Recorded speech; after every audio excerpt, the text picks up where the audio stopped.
સુરતમાં ડીઝલને લઈને નથી ખૂટી રહી લાઈન, પરસોત્તમ રૂપાલાએ કરી અપીલ। રાજ્યમાં ડીઝલને લઈને ખેડૂતો પડાપડી કરી રહ્યા છે। ડીઝલ નહીં મળતા ખેડૂતોને રાતભરના ઉજાગરા થઈ રહ્યા છે। અંબાજીમાં ખેડ અને કાપડીની સિઝન સમયે જ ડીઝલ માટે ખેડૂતોને ધક્કા ખાવાનો વારો આવ્યો છે। દાંતાના ભીમાળ ગામે ડીઝલનું ટેન્કર આવતા જ ટ્રેક્ટર, જીપ અને બાઇક સહિતના વાહનોની લાંબી કતારો જોવા મળી। પરિણામે ટોકન સિસ્ટમ શરૂ કરવી પડી। ખેતી ઉપરાંત આ વિસ્તારમાં મોટા પ્રમાણમાં ક્વોરીઓ આવેલી હોવાથી ડમ્પર, જેસીબી અને ટ્રેક્ટરો માટે ડીઝલની માંગ આકાશે આંબી છે। એકાએક માંગ વધી જતા પુરવઠો પ્રભાવિત થયો છે અને ખેડૂતોએ આકરા તાપ વચ્ચે ઉભા રહેવું પડી રહ્યું છે। ત્યારે દાંતાના કોંગ્રેસ ધારાસભ્ય કાંતિ ખરાડીએ તો ત્યાં સુધી આક્ષેપ લગાવ્યો કે અગાઉ ખેડૂતોને જોઈએ એટલું પેટ્રોલ ડીઝલ મળતું હતું, પરંતુ હવે 1 લીટર પણ મળતું નથી। હંમેશા કાયમી માટે પેટ્રોલ ડીઝલ જોઈએ મળતું હતું, બેરલના બેરલ ખેડૂતો ભરી જતા। આજની તારીખે એ દશા ખેડૂતોને ગરીબ પ્રજાની આવી હતી કે 1 લીટરનું ડબલું લઈ જાય તો છતાં પંપ પર ડીઝલ પેટ્રોલ મળતું નથી। બીજી તરફ ભાવનગરના ત્રાપજ અલંગ હાઈવે પર આવેલા એચપી પેટ્રોલ પંપ પર ડીઝલ માટે લાંબી લાઈનો લાગી। ખેડૂતોનો આક્ષેપ છે કે છેલ્લા 4 દિવસથી રોજ કલાકો સુધી લાઈનમાં ઉભા રહેવા છતાં પૂરતું ડીઝલ મળતું નથી। 4 દિવસથી ડીઝલની લાઈનમાં ખેડૂત ઉભા, અમે હારે ઉભા 4 થી આવી કેમ કે ડીઝલ લાઈનમાં રહેવી 8-10 જણા ડીઝલ મળે તો બંધ પૂરો થાય, પાછા ઘરે વ્યા જાય। ખેડૂતની મુશ્કેલી પૂરેપૂરી। અત્યારે ડીઝલ મળતો નથી, બહાર એમ કહે છે ડીઝલ મળે છે પણ ડીઝલનો સ્ટોક જ નથી આવતો। આ રાતના વારામાં બેઠા છે છતાં ડીઝલ મળતું નથી। તો જૂનાગઢમાં બાઉદ્દીન કોલેજ નજીક આવેલા જગત પેટ્રોલ પંપ પર રિક્ષા ચાલકોએ આક્ષેપ કર્યો કે કેટલાક કલાકો સુધી લાઈનમાં ઉભા રહ્યા છતાં પણ પૂરતું ડીઝલ મળતું નથી, ત્યારે લાગવગ ધરાવતા લોકોને સરળતાથી ડીઝલ આપવામાં આવી રહ્યું છે। આ દરમિયાન જિલ્લા ભાજપ મહામંત્રી ઉમેશ બામરોલિયા લાઈનમાં આડે ઘૂસ્યા હોવાના આક્ષેપો થયા હતા। આ તરફ રાજકોટના સાંસદ પરસોત્તમ રૂપાલાએ લોકોને ઇંધણનો વિવેકપૂર્ણ ઉપયોગ કરવાની અપીલ કરી। તેમણે કહ્યું કે સરકાર સમગ્ર પરિસ્થિતિ પર નજર રાખી રહી છે, કોઈને તકલીફ નહીં પડે। નાગરિકોને મારી 2 હાથ જોડીને વિનંતી છે કે આ વર્તમાન પરિસ્થિતિને કારણે અકળામણથી આપણે એમાં લાઈનો લગાડવામાં ન જોડાઈએ, આવતીકાલે શું થશે એવા ભયને કારણે, પરંતુ વિવેકપૂર્ણ રીતે ઉપયોગ કરીએ। મુન્દ્રામાં પેટ્રોલ પંપ પર ટ્રક ચાલકો પાસેથી ગેરકાયદેસર ઉઘરાણીની ફરિયાદ। કાકા 100 રૂપિયા શેના લીધા?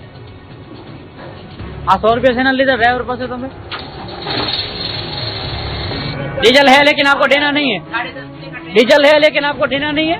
देना है तो ये क्यों ये सब क्या बेग है? 10:30 बजे क्यों बंद कर दिया? हो गया, ड्यूटी टाइम खत्म हो गया किसका? मेरा। नाइट में कोई नहीं, नाइट में कोई आदमी नहीं कोई है। आदमी नहीं। એટલે તમે શું બધા પાસે એટલે 500 લેવાના, કેટલા લેવાના તમારે?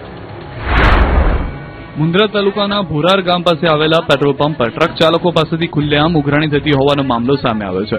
વધુ પડતી માંગને લઈને ડીઝલ ખૂટી પડતા ટ્રક ડ્રાઈવરો પાસે 1000 થી 2000 રૂપિયાનું ડીઝલ ભરાવા બદલ વધારાના 100 થી 500 રૂપિયા માંગવામાં આવતા હોવાનો આક્ષેપ થયો છે। વધારાની રકમ આપ્યા બાદ જ ડીઝલ આપવામાં આવતો હોવાનો આક્ષેપ છે। ટ્રક ચાલકોની મજબૂરીનો ગેરફાયદો ઉઠાવવામાં આવતો હોવાના આરોપોને લઈને સ્થાનિકોમાં ભારે રોષ ફેલાયો છે। સમગ્ર મામલે પુરવઠા વિભાગ દ્વારા તાત્કાલિક તપાસ કરી જવાબદારો સામે કડક કાયદેસરની કાર્યવાહી કરવાની માંગ ઉઠી છે। તમે શું બધા પાસે એટલે 500 લેવાના, કેટલા લેવાના તમારે? 7/12ના ઉધારા બતાવશું એટલે ખેડૂતને લાઈનમાં ઉભા રહ્યા વગર ડીઝલ મળશે। ખેડૂતોને સૌથી પહેલા ડીઝલ આપવા ખેડૂત કિસાન સંઘની માંગ। રાજ્યમાં કેટલાક જિલ્લામાં ડીઝલ માટે ખેડૂતોની લાંબી કતારો જોવા મળી રહી છે। આખો દિવસ ખેતરમાં પરસેવો પાડ્યા બાદ અડધી રાત્રે પણ ખેડૂતો ડીઝલની લાઈનમાં ઉભા રહેવા મજબૂર છે।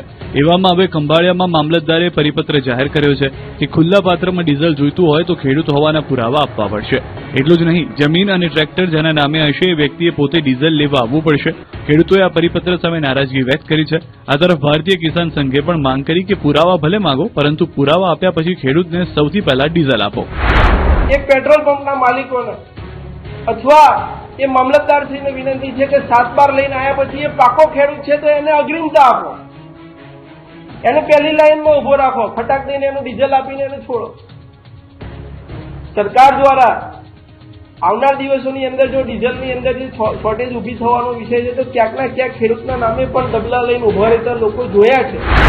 કિસાન સંઘના મહામંત્રી અહીં જ ન અટક્યા। તેમણે તો સૌ નાગરિકોની સાથે સાથે સાધુ સંતો તથા લોક સાહિત્યકારોને વિનંતી કરી। કિસાન સંઘે અપીલ કરી કે કલાકારો હાલ ડાયરા બંધ કરે। ક્યાંક લોક સાહિત્યકારોએ પણ ચિંતા કરવી પડશે ક્યાંક ડાયરા બંધ કરવા પડશે, પ્રવાસ ઘટાડવો પડશે. રાજ્યના મુખ્યમંત્રીશ્રીએ મંત્રીશ્રીઓને પણ આદેશ કર્યો છે કે બિનજરૂરી પ્રવાસ ઘટાડો. એ દિશામાં બધાએ વિચાર કરવો પડશે. આ તરફ દ્વારકાના ખેડૂતો ત્રાહિમામ પુકારી ઉઠ્યા છે, કારણ કે ડીઝલ માટે હવે 7-12ના ઉતારા કઢાવવા માટેની લાઇનમાં ઉભા રહેવાનો વારો આવ્યો છે, જેના કારણે હાલાકી ઘટવાને બદલે વધી ગઈ છે.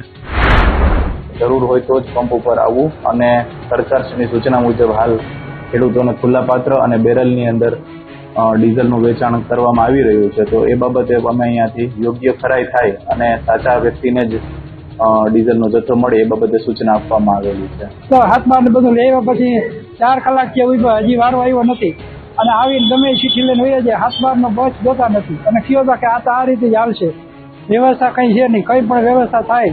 અને એ 10 લીટરમાં તમારે 12 વાગ્યા સુધી હજી વારો આવ્યો નથી. અમદાવાદના એસજી હાઈવે પરની કમર્શિયલ બિલ્ડિંગ ભડકે પડી. અમદાવાદમાં એસજી હાઈવે પરના કોર્પોરેટર રોડ પર સોલિસિટર બિલ્ડિંગના બી વિંગના 3જા માળે આવેલી કંપનીમાં આજે અચાનક આગ લાગી હતી, જે આગ 3જા માળેથી 4થા અને 5મા માળે સુધી પહોંચી ગઈ હતી. અચાનક આગ ફાટી નીકળતા સમગ્ર વિસ્તારમાં ભારે અફરાતફરી અને દોડધામનો માહોલ સર્જાયો.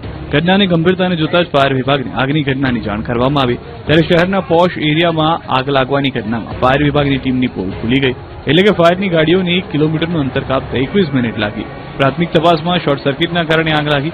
આગના કારણે 50 લોકો ઉપર ફસાયા, તેમનું રેસ્ક્યુ કરવામાં આવ્યું. જે લોકો ફસાયા હતા તેમને કાચના પાર્ટીશન તોડીને બહાર કાઢ્યા. આગના કારણે 4થા અને 5ના માળે નુકસાન થયું હતું. આ દરમિયાન આસપાસના લોકો પણ ઘટના સ્થળે એકઠા થઈ ગયા હતા. આગને કારણે બિલ્ડિંગના કાચ ધડામ કરતા કલરભૂસ થવા લાગ્યા.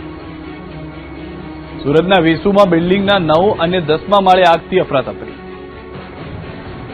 સુરત શહેરમાં છેલ્લા 12 કલાક દરમિયાન આગની 3 મોટી અને ગંભીર ઘટનાઓ સામે આવતા ફાયર બ્રિગેડમાં ભારે દોડધામ મચી ગઈ છે. ઉનાળાની આકરી ગરમી અને વધતા તાપમાન વચ્ચે શહેરના અલગ અલગ 3 છેડા પર લાગેલી આ ભીષણ આગને કારણે કરોડો રૂપિયાની સંપત્તિ બળીને ખાખ થઈ ગઈ છે. શહેરના પોશ ગણાતા વેસુ વિસ્તારમાં આવેલી હાઈરાઇઝ બિલ્ડિંગમાં આગ લાગી હતી. અગ્રવાલ સ્કૂલની નજીક સ્થિત જૈનમ ધ ગ્રાન્ડ અલ્ટીમા નામના હાઈરાઇઝ એપાર્ટમેન્ટની સી ટાવરમાં 9મા અને 10મા માળે આવેલા ફ્લેટમાંથી અચાનક ધુમાડાના ગોટે ગોટા અને આગની જ્વાળાઓ નીકળતી જોઈ આજુબાજુના રહીશો અને બિલ્ડિંગના લોકોમાં ચીસાચીસ મચી ગઈ. આ આગ સમયે મોટાભાગના પરિવારો ઘરમાં સૂતા હતા અને બિલ્ડિંગના દાદર તેમજ લોબીમાં ધુમાડો ભરાઈ જવાને કારણે ઉપરના માળના લોકો નીચે ઉતરી શક્યા ન હતા. તેઓ પોતાના ફ્લેટની બાલ્કનીમાં આવીને બચાવની બૂમો પાડવા લાગ્યા.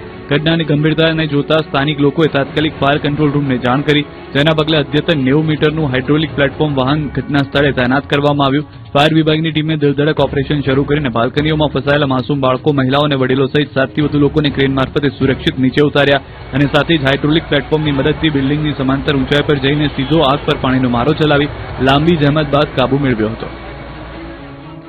સુરતનું રમકડાનું ગોડાઉન ભડકે બળ્યું, લાખો રૂપિયાના રમકડા બળીને ભસ્મ. ભીષણ આગના દ્રશ્યો સુરતના ડભોલી ગામના છે. ડભોલી વિસ્તારમાં આવેલા ઓનલાઈન ખરીદી માટેની વસ્તુઓ સંગ્રહિત કરી રાખવાના એક વિશાળ ખાનગી ગોડાઉનમાં અચાનક ભીષણ આગ ભભૂકી ઉઠી. આ ગોડાઉનમાં ઈ-કોમર્સ કંપનીઓ દ્વારા ઓનલાઈન વેચાણ માટે રાખવામાં આવેલો ઇલેક્ટ્રોનિક સામાન, કપડાં, પ્લાસ્ટિકની વસ્તુઓ, હોમ અપ્લાયન્સીસ અને પેકિંગ માટેના કાર્ટૂન બોક્સનો મોટો જથ્થો હોવાથી આગે મિનિટોમાં જ રૌદ્ર સ્વરૂપ ધારણ કરી લીધું હતું. મધ્યરાત્રિના શાંત વાતાવરણમાં ગોડાઉનમાંથી ઉઠેલી આગની જ્વાળાઓ અને ધુમાડો દૂર દૂરથી જોઈ શકાતો હતો, જેના કારણે આજુબાજુના વિસ્તારોમાં પણ લોકોને શ્વાસ લેવામાં તકલીફ પડવા લાગી હતી. આ ભીષણ આગમાં અંદર રાખેલો કરોડો રૂપિયાનો ઈ-કોમર્સનો માલ સામાન સંપૂર્ણપણે બળીને ખાક થઈ ગયો છે, જેનાથી વેપારીઓને મોટું આર્થિક નુકસાન વેઠવાનો વારો આવ્યો છે. ઘટનાની જાણ થતાં જ કતારગામ સહિત આસપાસના ફાયર સ્ટેશનની 100થી વધુ ટીમો ઘટના સ્થળે દોડી આવી હતી અને ગોડાઉનની ચારે તરફથી પાણીનો મારો ચલાવીને આગને વધુ ફેલાતી અટકાવવા માટે મોડી રાતથી સવાર સુધી યુદ્ધના ધોરણે કામગીરી કરી હતી. કલોલના સાંતેજની ફેક્ટરી ભયંકર આગની ઘટના. મોટી આગ હોવાથી અમદાવાદ, ગાંધીનગર, કલોલના ફાયર ફાઈટરો ઘટના સ્થળે પહોંચ્યા. તેજદારીના ભાગરૂપે પોલીસ ઘટના સ્થળે પહોંચી અને લોકોને દૂર કર્યા. વધતી ગરમીને કારણે ફેક્ટરીમાં આગ વધી રહી છે. કલોલની સાંતેજમાં આવેલા ફેથ નામની વેક્સ બનાવતી કંપનીમાં ભીષણ આગ લાગી હતી.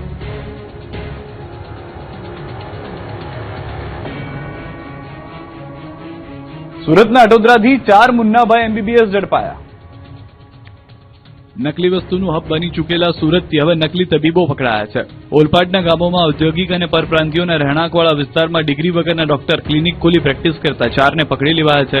અટોદરા ગામેથી સિવિલ એન્જિનિયર અને કમ્પાઉન્ડર સહિત ધોરણ 12 પાસ થયેલા લોકો મેડિકલ ડિગ્રી વિનાના ડોક્ટર બની 2 હોસ્પિટલ ચલાવતા. અટોદરા ચોકડી ખાતે કાર્યરત વંશ હોસ્પિટલ તથા ઓર્બિટ સ્કૂલની બાજુમાં આવેલ સાંત્વન રેસીડેન્સીમાં પ્લોટ નંબર 4માં કાર્યરત શ્રી હેલ્થકેર ક્લિનિકમાં તપાસમાં સામે આવ્યું જેમાં 4 લોકો પાસે ડિગ્રી નહીં મળતા ધરપકડ કરાઈ. ત્યારે ઝોલાછાપ ડોક્ટરોને આરોગ્ય મંત્રી પ્રફુલ પાનસેરિયાએ ચેતવણી આપી છે.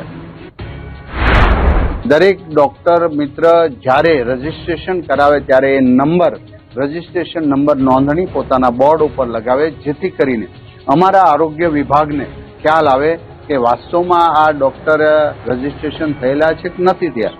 નથી થયેલા એવા તમામ આવા જે હોસ્પિટલો કે ક્લિનિકો ચલાવતા છે આમાંથી એક પણને ક્લિનિક ચલાવવા દેવામાં આવશે નહીં.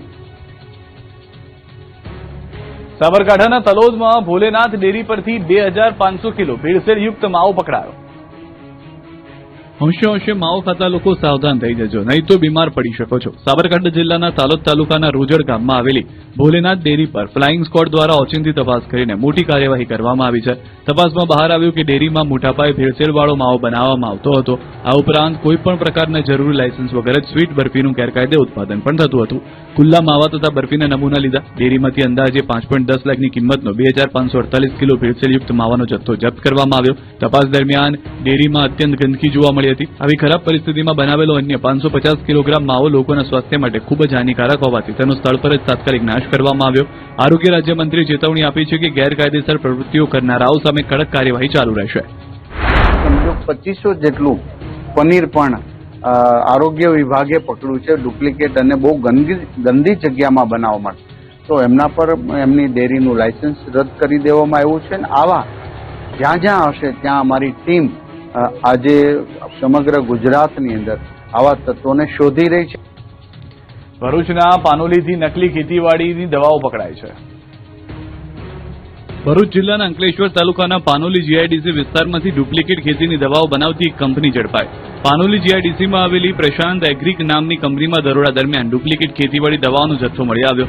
તપાસ દરમિયાન જાણીતી યુપીએલ કંપનીના કન્ટેનર અને બ્રાન્ડિંગ ધરાવતી દવાઓ સહિત અંદાજે 4 લાખથી વધુનો મુદ્દામાલ કબજે કરવામાં આવ્યો. ઘટનાના પગલે ખેતીવાડી ક્ષેત્ર સાથે સંકળાયેલા વેપારીઓ અને ખેડૂતોમાં ચિંતાનો માહોલ જોવા મળ્યો. ખેડૂતોમાં આશંકા વ્યક્ત કરવામાં આવી રહી છે કે આવી નકલી દવાઓને કારણે પાકને નુકસાન થવાની સાથે ખેડૂતોને આર્થિક ફટકો પણ પડી શકે છે.